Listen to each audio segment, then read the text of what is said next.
بسم اللہ الرحمن الرحیم۔ قال ویجلس للحکم جلوسا ظاہرا فی المسجد۔ قاضی کے آداب ذکر ہو رہے تھے تو فرمایا کہ قاضی فیصلہ کرنے کے لیے جو بیٹھے گا تو وہ بالکل واضح بیٹھے گا، مسجد میں بیٹھے گا،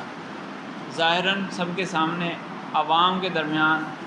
مسجد میں بیٹھے گا، کوئی رکاوٹ نہیں ہوگی اس کے پاس جانے میں۔ کئی لا یشتبہ مکانہ علی الغرباء، اور مسجد میں ہی کیوں بیٹھے گا؟ فرماتے ہیں کہ مسجد جو دور دراز سے آنے والے لوگ ہوں، مسافر ہوں، مسجد سب کو ہی مل جاتی ہے، کیونکہ مسجد پہ کچھ علامات ہوتی ہیں نا، مینار وغیرہ لگا ہوا ہے۔ مسجد کی پہچان، مسجد تک پہنچنا کسی کے لیے مشکل نہیں ہے۔ کسی عام بندے کو پکڑ کر پوچھے گا کوئی کہ مسجد کہاں ہے تو وہ بتا دے گا کہ فلاں جگہ مسجد ہے۔ تو مسجد مشہور و معروف جگہ ہوتی ہے تو وہاں پر بیٹھنا ضروری ہے کہ لا یشتبہ مکانہ علی الغرباء، مسافروں پر اس کا مکان مشتبہ نہ ہو، کہ اگر گھر میں بیٹھے گا اور کوئی بندہ آ کر کسی بندے سے، راہ چلتے بندے سے پوچھے کہ وہ قاضی کا مکان کہاں ہے، تو عام بندہ جس کو کبھی قاضی سے واسطہ نہ پڑا ہو، جس کا کوئی معاملہ قاضی سے درپیش نہ ہوا ہو، تو اس کو معلوم نہیں ہوگا کہ قاضی کہاں رہتا ہے۔ لیکن مسجد تو اس کو پتہ ہوگی، تو اس لیے مسجد میں بیٹھنا چاہیے تاکہ اس کی جگہ مشتبہ نہ ہو۔ وہ بعد المقیمین، نہ تو مسافروں پر مشتبہ ہو نہ ہی مقیم لوگوں پر۔ آ رہی بات۔ تو اسی طرح بعض مقیمین کا جو ذکر کیا، وہ لوگ جن کا کبھی واسطہ ہی نہیں پڑتا ان معاملات سے، جو بالکل سیدھے سیدھے چل رہے ہیں، تو ان کو قضاء کے معاملات سے واسطہ نہیں پڑے گا، لیکن اچانک کہیں واسطہ پڑ گیا تو اب وہ قاضی کے پاس جانے لگے تو کس سے پوچھے؟ اس کو ڈھونڈنا مشکل ہوگا قاضی کا۔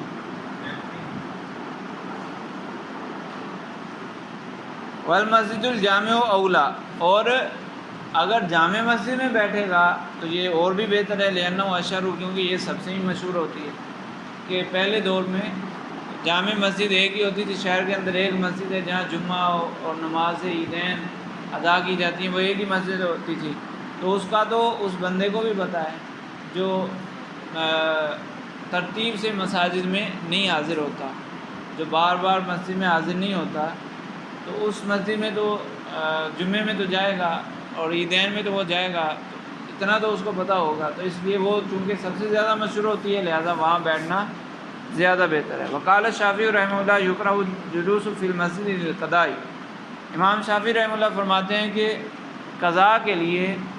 فیصلوں کے لیے مسجد میں بیٹھنا مکروہ ہے۔ وجہ کیا ہے؟ لأنہ یحضرہ المشرک وہو نجس بالنس والحائض وہی ممنوعۃ عن دخولہ، فرماتے ہیں مسجد میں بیٹھے گا تو کبھی کبھی جھگڑا کافر اور مسلمان کے درمیان ہوگا، یا دو کافروں کے درمیان جو ذمہ ہیں ان کے درمیان جھگڑا ہوگا، اور پھر مسجد میں وہ آئیں گے، حالانکہ جو کافر ہیں وہ تو نجس ہیں۔ جب وہ نجس ہیں اور نجاست کو مسجد میں داخل نہیں کیا جائے گا، نجاستوں کو مسجد سے دور رکھنے کا حکم ہے، تو پھر یہ کافر مسجد میں کیسے آئیں گے؟ قاضی مسجد میں بیٹھے گا تو یہ مسجد میں آئیں گے، اور مسجدوں کو نجاست سے پاک رکھنے کا حکم ہے، تو یہ دونوں آپس میں ٹکرا گئے، لہذا مسجد میں نہ بیٹھے۔ اسی طرح حائضہ عورت ہے، حائضہ عورت مسجد میں داخل نہیں ہو سکتی، تو بعض اوقات ایسا ہوگا کہ معاملہ حائضہ عورت کا ہوگا، تو قاضی مسجد میں ہے تو وہ اگر مسجد میں داخل ہو تو یہ ممنوع ہے، اور اگر مسجد میں داخل نہ ہو، قاضی مسجد میں ہی ہے، تو اس کا جو معاملہ ہے وہ حل نہیں ہوگا، فیصلہ نہیں ہو پائے گا، دو چیزیں آپس میں ٹکرا رہی ہیں، تو اس لیے قاضی کو مسجد میں نہیں بیٹھنا چاہیے۔ لیکن ہماری دلیل یہ ہے، قول علیہ السلام انما بنیت المساجد لذکر اللہ تعالی والحکم، کہ مسجدیں اس لیے بنائی گئیں کہ اس میں اللہ کا ذکر کیا جائے اور فیصلے کیے جائیں، ٹھیک ہے۔ وکانہ رسول اللہ صلی اللہ علیہ وسلم یفصل الخصومات فی معتکفہ، کہ نبی کریم صلی اللہ علیہ وسلم اپنے اعتکاف کے دوران فیصلے فرماتے تھے، تو اعتکاف مسجد میں ہوتا ہے تو مسجد میں فیصلے فرماتے تھے۔ وقضى الخلفاء الراشدون كانوا يجلسون في المساجد لفصل الخصومات، اسی طرح خلفائے راشدین بھی فیصلوں کے لیے مسجد میں بیٹھتے تھے، تو اس لیے مسجد میں بیٹھنا زیادہ بہتر ہے۔ وَلِأَنَّ الْقَضَاءَ عِبَادَةٌ، اور دوسری بات یہ کہ فیصلہ کرنا یہ ایک عبادت ہے۔ جو بات چیت سے منع کیا گیا وہ ہے دنیاوی بات چیت۔ قضا کرتے ہوئے یعنی فیصلہ کرنے کے لیے جب قاضی بیٹھے گا مسجد میں تو بات چیت ہوگی، ظاہر سی بات ہے، اس کی بات سننی ہے، اس کی بات سننی ہے، مدعی مدعا ہے، دونوں کی باتیں سننی ہے، پھر گواہ پیش ہوں گے تو گواہوں سے گواہی لینی ہے، اور وہ سارا کیا ہوگا؟ دنیاوی معاملہ ہوگا۔ ایک نے دعویٰ کیا کہ فلاں سے میں نے اتنے پیسے لینے ہیں، دوسرا منع کر رہا ہے میں نے پیسے نہیں دینے، تو ہے تو یہ سارا دنیاوی معاملہ، لیکن مجموعی طور پر یہ ایک عبادت ہے، فیصلہ کرنا ایک عبادت ہے، تو اس لیے مسجد میں اس کو قائم کیا جا سکتا ہے۔ آپس میں دنیاوی باتیں کرنا، مسجد کے اندر بیٹھ کر گپ شپ لگانا یہ ممنوع ہے۔ وہ اگرچہ دنیاوی باتیں ہو رہی ہیں لیکن مقصود گپ شپ لگانا نہیں ہے، بلکہ دو بندوں کے درمیان فیصلہ کرنا، حقدار کو حق پہنچانا،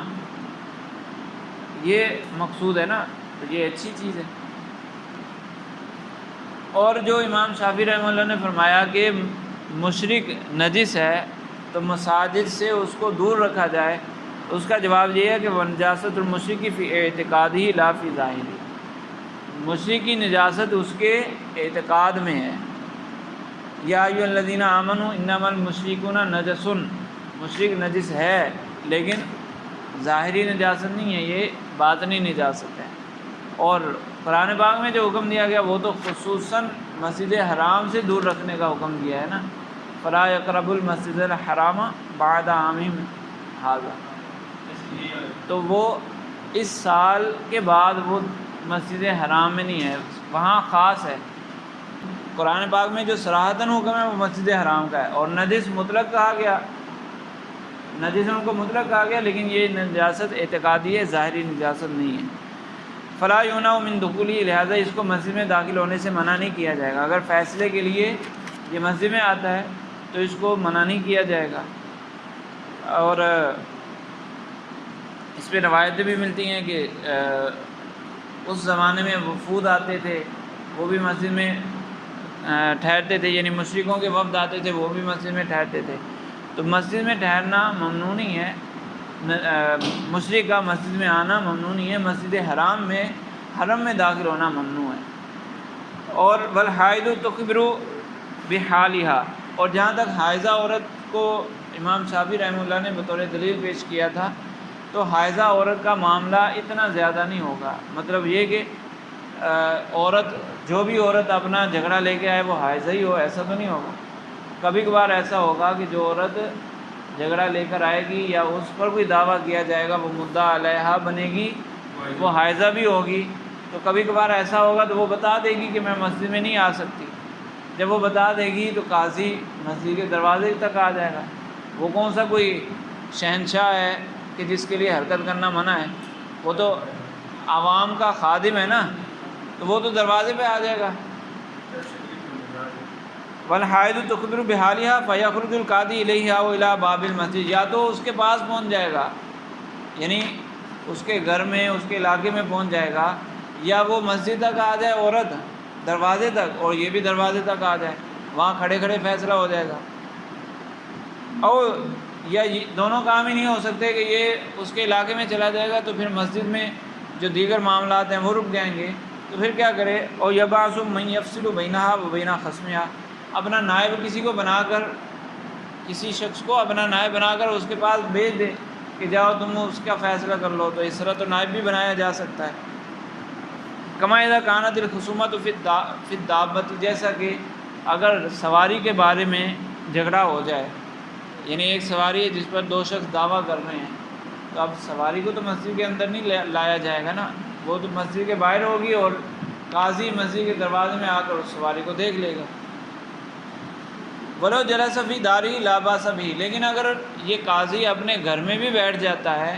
تو پھر بھی کوئی حرج نہیں ہے، یعنی یہ ممنوع نہیں ہے۔ اولا یہ تھا کہ مشہور جگہ پر بیٹھے، مسجد میں بیٹھے، تاکہ سب کو پتہ چل جائے۔ وَيَأْذَنُ لِلنَّاسِ بِالدُّخُولِ فِيهَا، جب گھر میں بیٹھے گا تو پھر اذن عام ہوگا، جو بھی اس کے پاس آنا چاہے آ سکتا ہے۔ ایسا نہیں کہ دروازہ بند کر کے بیٹھ جائے، دربان مقرر ہو جائیں، کوئی اجازت ملے گی تو کوئی اندر آئے گا، ایسا نہیں۔ گھر میں بھی بیٹھنا ہے تو دروازہ کھلا رکھ کے بیٹھنا پڑے گا، جیسے بیٹھک میں بیٹھ گیا دروازہ کھلا ہوا ہے، کوئی بھی آ جائے۔ وَيَجْلِسُ مَعَهُ مَنْ كَانَ يَجْلِسُ قَبْلَ ذَلِكَ، اب ایک تو یہ کہ کہاں بیٹھنا ہے، اب بیٹھے گا تو ایسا نہیں کہ پہلے منصب قضا ملنے سے پہلے تو اس کے کچھ دوست تھے، اس کے ساتھ کے لوگ تھے، اب منصب قضا مل گیا تو یہ چوڑا ہو گیا، اب وہ فلاں لوگ اس کے ساتھ نہیں بیٹھ سکتے، ایسا نہیں، جو پہلے بیٹھتے تھے ابھی بھی وہ اس کے ساتھ ہی بیٹھیں گے۔ لینا فی جلوسی وحدہ تہمت، کیونکہ اگر یہ اکیلا بیٹھے گا تو اس میں تہمت پائی جاتی ہے، تہمت پائی جائے گی، لوگ سمجھیں گے کہ یہ اکیلا بیٹھا ہے۔ دو لوگ آئے تھے، ایک بندہ آیا تھا دعویٰ لے کر، ایک بندہ پہلے دعویٰ لے کر آیا تھا اور اس نے تھوڑی مٹھی گرم کر دی اس کی، تب یہ اس کی طرفدار ہو گیا، اور دو لوگ ساتھ اور بھی بیٹھے ہوں گے تو پھر یہ رشوت لینا ہے نہیں۔ اس دور میں یہ اس طرح رشوت وغیرہ لینا یہ ایسا عمل تھا کہ اگر کوئی کرتا تھا تو انتہائی خفیہ طریقے سے۔ آج کل تو سب کا حصہ مقرر ہوتا ہے نا، آپ کسی جگہ جاتے ہیں وہاں پیسے سر عام مانگے جائیں گے اور ہر ایک کو اس کا حصہ خود بخود آگے تک پہنچ جائے گا۔ تو آج کل کی تو بات ہی نہیں ہے، اس وقت کی بات ہے جب یہ چھپ چھپا کے اگر کوئی کرتا تھا تو کرتا تھا، دو چار بندے بیٹھے ہوں ان کے سامنے کرنا تو ناممکن تھا، تو اس لیے اکیلے بیٹھنے میں تہمت۔ آج کل تو آوے کا آوا ہی بگڑا ہے بھائی، آج کل کی تو بات ہی کیا کریں۔ تو بہرحال تہمت کی جگہوں سے بھی بچنا ضروری ہے۔ نبی کریم صلی اللہ علیہ وسلم نے تہمت کی جگہوں سے بھی بچنے سے منع فرمایا، یعنی جہاں آپ پر غلط گمان کرنے کا احتمال بھی ہو کہ لوگ غلط گمان کریں گے تو اس چیز سے بھی بچنا چاہیے۔ قال ولا يقبل هدیۃ الا من ذی رحم محرم، اور تحفے وصول کرنا تو کہہ رہے ہیں تحفے بھی، اب اس کو تحفے لینے کا اختیار ختم ہو گیا، جب یہ منصب قضا پر آ گیا تو اپنے رشتہ داروں سے تحفے لے سکتا ہے، جو قریبی رشتہ دار ہیں جو پہلے بھی اس کو تحفے دیتے تھے۔ ولا يقبل هدیۃ الا من ذی رحم محرم، ذی رحم محرم سے ہی تحفے قبول کر سکتا ہے۔ او ممن جرت عادتہ قبل القضاء بمحاداتہ، یا ایک شخص ایسا ہے کہ جس کے ساتھ اس کی زیادہ دوستی ہے، پہلے ہی منصب قضا ملنے سے پہلے ہی ان کے درمیان لین دین جاری ہے، دوست ہیں آپس میں، کبھی یہ اس کو تحفہ دے دیتا ہے کبھی وہ اس کو تحفہ دے دیتا ہے، تو پہلے سے عادت جاری ہے، تو منصب قضا کے بعد بھی وہ دے رہا ہے تو دے سکتا ہے، لیکن اجنبی یا وہ جس کے پہلے عادت نہیں ہے وہ تحفہ دے تو اس کو تحفہ لینا جائز نہیں ہے۔ لأن الاول صلۃ الرحم، کیونکہ پہلا وہ صلہ رحمی ہے، صلہ رحمی کی بنیاد پر تحفے دیے جا رہے ہیں۔ والثانی لیس للقضاء، اور جو دوسرا ہے، دوسری مثال دی ہے،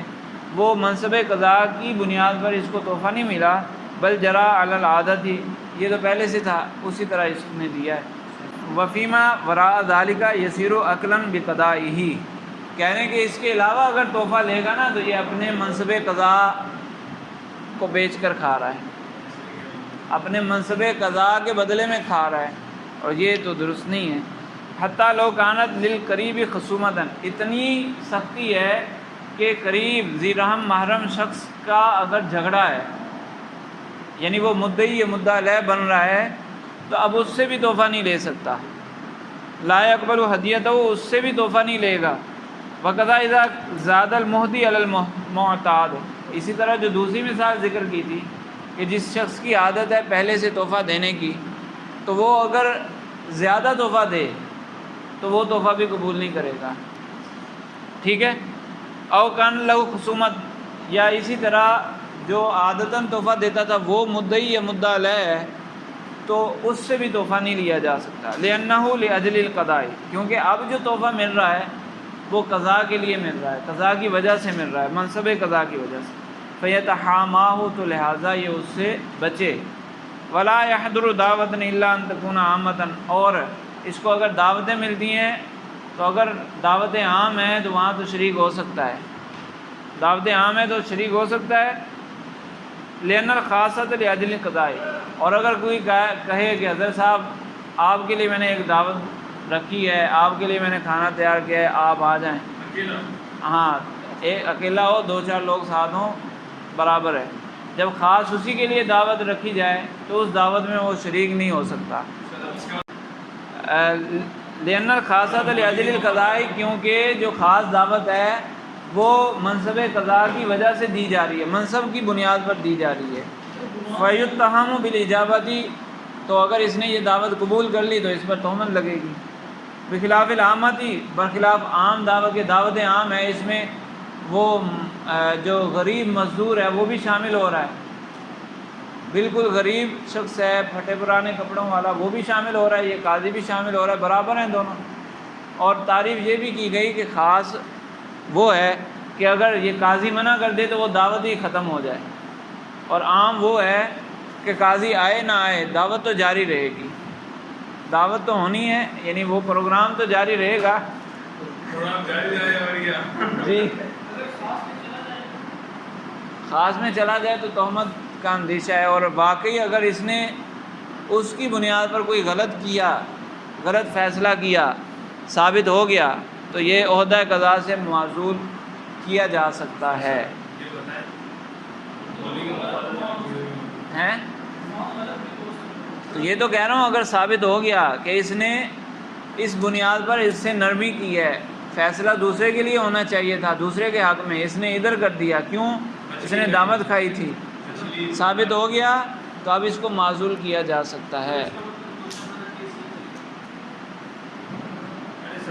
سب کچھ